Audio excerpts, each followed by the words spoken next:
it's Yaylee, and this is my digital story. So, without further ado, grab your popcorns and your soda, because it's going to be a long one. Here we go. We're going to have to travel back in time 20-some years and 7,000 miles away to the beautiful place of South Korea. This is where my story begins. Well, I guess not quite yet. This is my mom, and this is my dad. My parents met at a church. Funny thing, my mom claims she spotted a handsome man wearing a pink shirt and instantly fell in love. That fellow was, of course, my dad. And by the way, he still loves wearing pink to this day. They got married, and for a random Korean culture fact, it's a tradition in Korea that after the wedding, there's a special ceremony where the couple wear Korean traditional attire and the parents bless the newlyweds, like this. It was not too long until my parents' second most precious thing came onto this earth, and that is my sister, Haley. Born August 28th, 1995. I know, she's cute, isn't she? Well, that's besides the point. The main part comes in a short 22 months, and that is moi, the fourth and final addition to the Kim household. I was born on June 10th, 1997, in the capital city of Seoul in South Korea. And I know what you're thinking. Is that a boy? Yes, I looked like a boy, but I was indeed a girl. Can you tell by the headband? Good. Now let's keep going. Growing up, my sister was my favorite person, whom I stuck by 24/7. Life was great, but it was only a short 3 years of my life until it changed drastically. Well, I didn't notice anything then, but for my parents, it was a start of an enduring roller coaster of hardship and perseverance.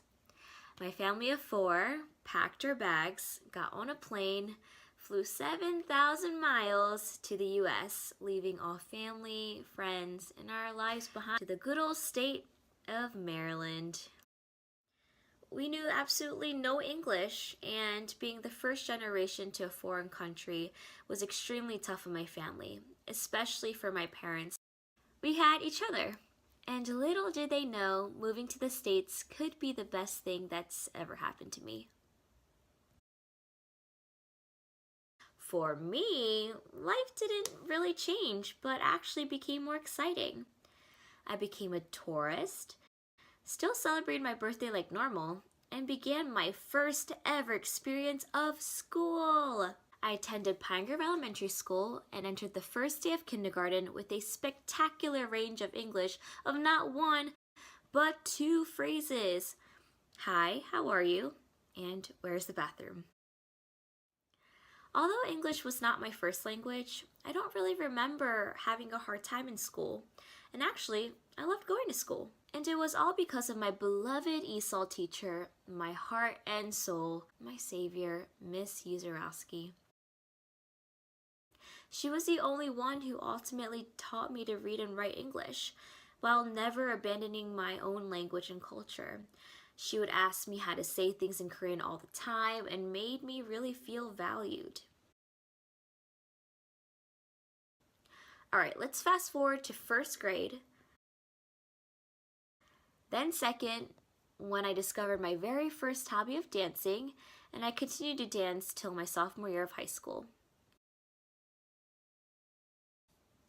Then to 5th grade, sorry for the jump, home to more amazing stories, and I certainly cannot forget that this is also the year I got my puppy, Dooley, the greatest gift from God. My elementary school years came to a close, and my middle school memories soon began. I mean, I will never understand till this day how kids back then edited their pictures and wore Aeropostale shirts and Bermuda shorts. Thank goodness I didn't do that.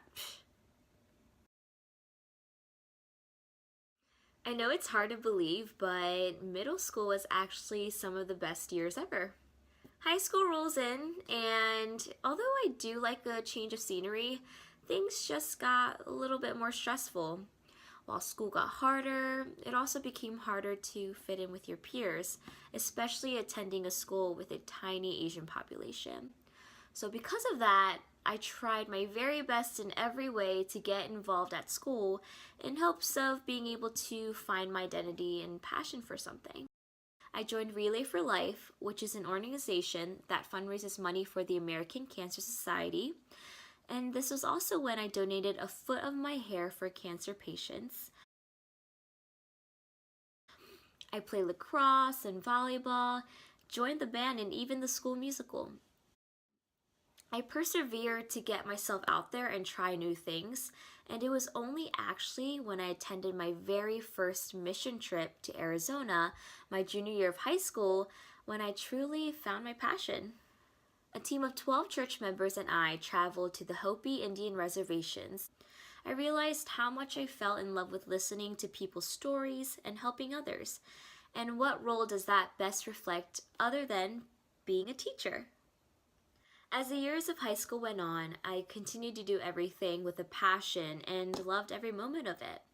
From senior games to prom, I'm so grateful for that little freshman me for being so open and dedicated. You go, girl.